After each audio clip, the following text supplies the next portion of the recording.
दुलाराय बर' फरायसा आफादनिफ्राय तरेन चन्द्र बर' सार जे बारग' बर' थुनलाइ आफादनि आफादगिरि बिथांनि जोबथा बिदायाव जों बाहागो लादों आरो गुबैयै मानगोनां आफादगिरि दिपेन बर' आरो बेहाय बाहागो लानांगौमोन। नाथाय दिनै 15 फेब्रुवारि दुलाराय बर' फरायसा आफादनि 59थि गायसनथाइ सान बेखौ आरो चिरां जिल्लायाव जोङो फालिदों आरो बिनि थाखाय मानगोनां आफादगिरि दिपेन बर' आदाया बेवहाय बाहागो लाहैनांबाय।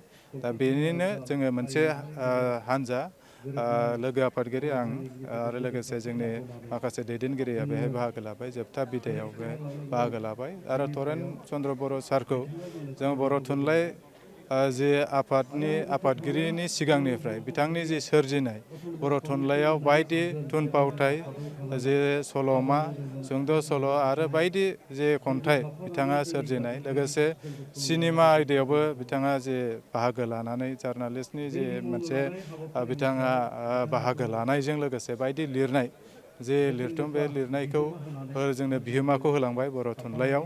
आरो बेजों लोगोसे बिथाङा सासे मोनसे गोख्रों स्पष्टबादिमोन, गोख्रोङै जायखौ बिथाङा नंगौ सानो बेखौ रोखायै बुङो, जायखौ नङा सानो बेखौ बिथाङा बुङा। दा खम माखासे बिबुंथि लाखिनायनि गेजेरजों मोनसे रोखा बिबुंथि होगिरिमोन जोङो मोनदांबोदों।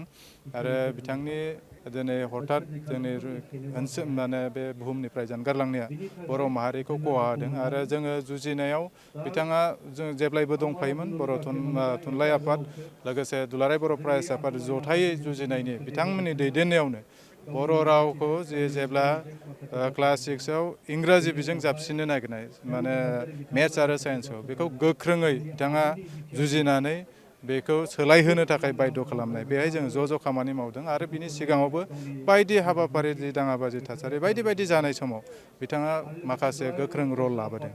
दा दिनै बिनि थाखाय जोङो सानदों जाहाथे बिथांखौ जोबथा बिदाय होनायल' नङा, बिथांनि सान्थौ आरो सानस्रिया जाहाथे जेब्लायबो थांनानै थायो।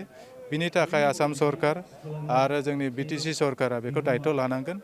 आरो सासे सुबुङा जिउआ जोबलाङो, नाथाय बिथांमोननि सान्थौ आरो सानस्रिया जेब्लायबो जों गोथां खालामनांगोन।